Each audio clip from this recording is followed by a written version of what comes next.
and welcome again, viewers, to another edition of Unguwa. I'm here today with my sister, all the way in Kaduna State, Nigeria. This is actually the first in-person edition. I've had the other episode on Zoom. So this is the first in-person edition, and it's being held here in Kaduna State, Nigeria. Welcome, Matya. As I do with my other guests, I will invite you to introduce yourself. Hello everyone, I am your favorite girl. I am not Hausa, I know my roots.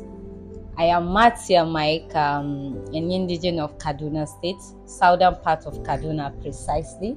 I am Angan by tribe. I'm from Lenak. Yes, Nigeria. Okay, so in introducing yourself, you tend to prioritize your ethnicity as well as your hometown. Yeah. So you are Angan from Lenak. And by the way, I'm also Angan and Lenak. For those who are curious to know about my roots in Nigeria, I'm from Kaduna State, Nigeria, from Angan, a minority group in southern Kaduna, and my hometown is Lenak. So we are from the same hometown, but I'm kind of curious about the work that she's doing here in Kaduna. She has this a forum where she talks about her hometown, she talks about her group, she talks about Southern Kaduna generally, and using the slogan, I'm not Hausa, I know my roots. Why is this important to you, and how did you come by this slogan? Well, it is very important to me because most people tag us, the Northerners, as Hausa. When you said you are from the North, they look at you, Hausa, you get. And to me, it sounds so offensive. Because yes, I am from the north, but I am not Hausa. As I earlier stated, I know my roots. I am from the north, I am Angan, I am from the southern part of Kaduna State. I have my own culture where I can speak with my own cultural people. You get? So why will you tag me as Hausa? So if you check most of my posts, I said I am not. I use the north, N-O-R, to yes. Play on words there. Yes. Okay. To let people know that I am actually from the north, but I am not Hausa. Hausa is also one of the tribes. The language is in the north. It's not. It's just like our general language, let me say. All right, so I mean, for those in northern Nigeria and northern Nigeria generally, I'm sure you're familiar with the Hausa language. The Hausa language is one of the dominant, if not the dominant language in the north, just as we have the Igbo in southeast Nigeria. In southwest Nigeria, we have Yoruba. So I grew up in Kaduna State. I grew up speaking Hausa at home with my parents, but also speaking Angan with my parents. But for the most part, I would speak Hausa with friends outside. And then at school, we would speak English, right?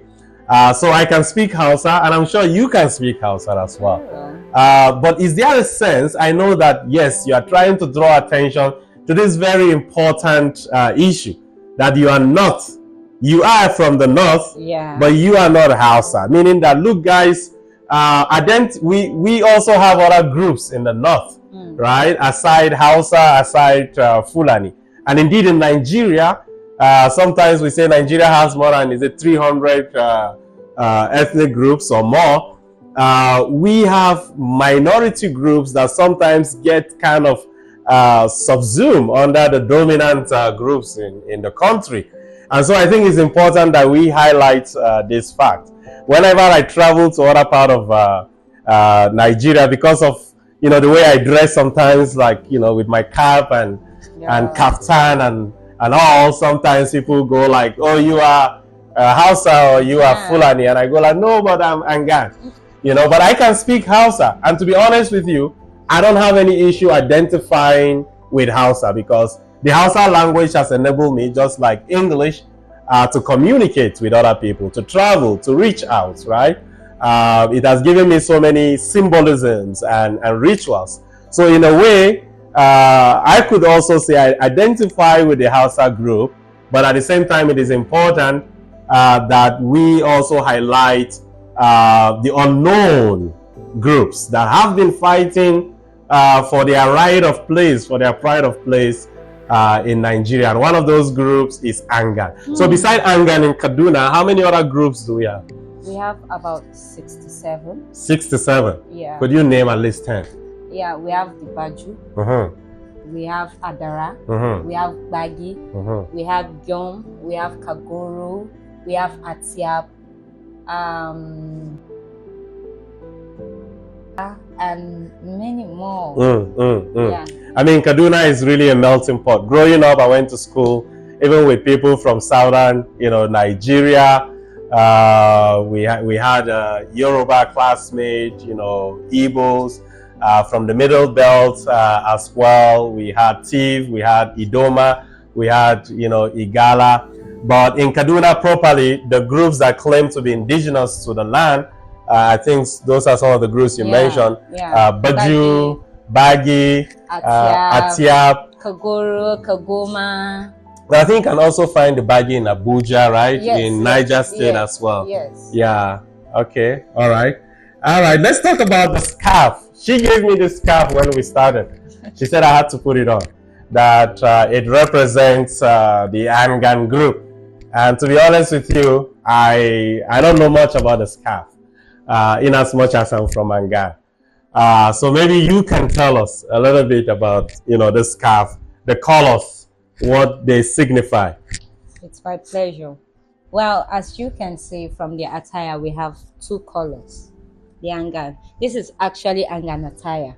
So we have both the yellow and the blue color. The yellow color represents the sun and the moon. And these signify intellectual, energy, joy, happiness, and friendship. And relating that to the life of the Angan people, you can tell that these people are very energetic. They are farmers. And I tag them as the most peaceful people. Like, let me say, the motto of my hometown, Leonard, is home of peace. You find out that in a home, both the Muslim and Christian, they all live together. So why would there be conflict when both parties are related? You understand? And they are very friendly. They relate easily with people, even when they are not from the same hometown. You find that they are so friendly and they are easy to go to mingle with, and they live so peaceful and happily. Then the blue color also represents both the sky and the sea. This is a representation of intelligence, inspirational. And these people, I tell you, they are so intelligent and they are open.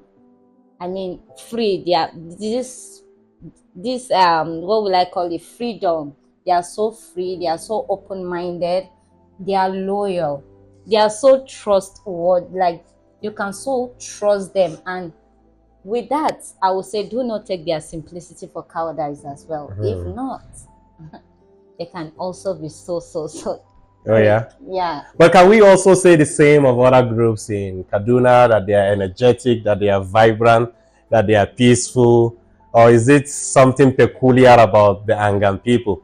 And if it is peculiar and unique to the Angan people, what is it that the Angan people are doing differently, right? That probably makes them this unique set of people? Well, what makes them different is that growing up, I've never seen them, like I have never heard or seen them having all this cultural conflict with any other culture. And they welcome anybody. They welcome, be it Yoruba, Hausa, any other tribe. They welcome them to their home and they give them spaces, accommodation free. And growing up again, what makes them so energetic most of them, virtually all of them, are farmers. Even those that live outside still invest in farming. Maybe they will not be there physically to participate in that action, but they make availabilities of the materials in that. I cannot say for other culture. Maybe if I say that, they will think I'm partial. But honestly speaking, the Angan people are very unique, and they are more peaceful and hardworking than any other group. Okay. Yeah. Okay. I'm sure that every group will be quite proud of who they are. Definitely. And this is an Angan lady talking about Angan, in this manner. Okay. So I'm sure people will be wondering, like, how does it sound, Angan? I'm not Hausa, I'm Angan. Yet all the time people hear you speak in Hausa and probably English. Those two languages. Once in a while, we try to speak Angan. Maybe, demonstrate to us here, just so our viewers would hear how Angan sounds. Maybe say something that you think I can respond to. Or let me go ahead. Yeah, go ahead. Maybe something that you can respond to. Yeah, please. Let me say maybe Mbashin. Inshin Lafia. And that I know you can respond to. Ya Bina. Bina Kalashe. Ya Yanga. Ya Ukawa Lafia. Bajit Menina. Bajimini Benjamin. Benjamin Miangwa. Oh, Alashe. Shishemwanyangana. Shanya.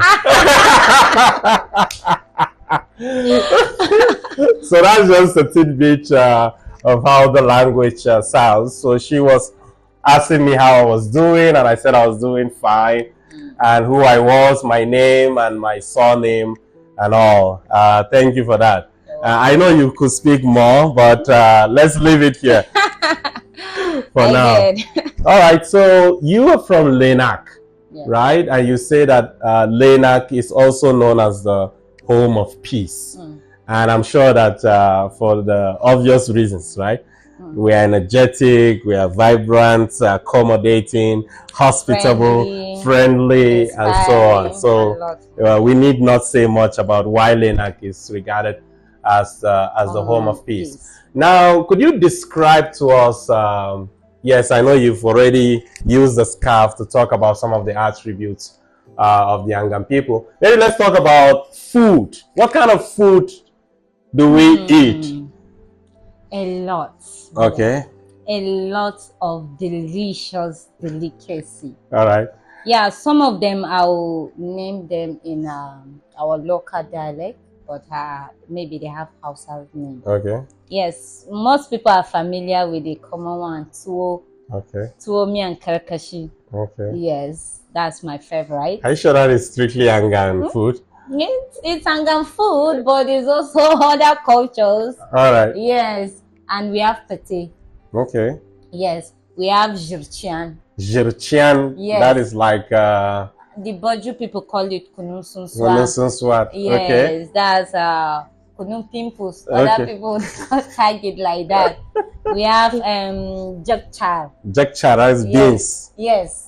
Outside beans. Yes, that's those local beans that they make them in rumpa, waken rumpa. Okay, okay. Yes. We also have even the tuwo. We have tuwo masara and tuwo shinkafa. Okay. Yes, with miyan geda. Okay. We have okra soup. Okay. We have acha. Okay. Yes. Lots more. Okay. Even the rice, we call it chiambien. Chiambien. Local rice. Right, right. Yes, and we also farm rice. Okay. Yes. All right. Wow. An assortment of food.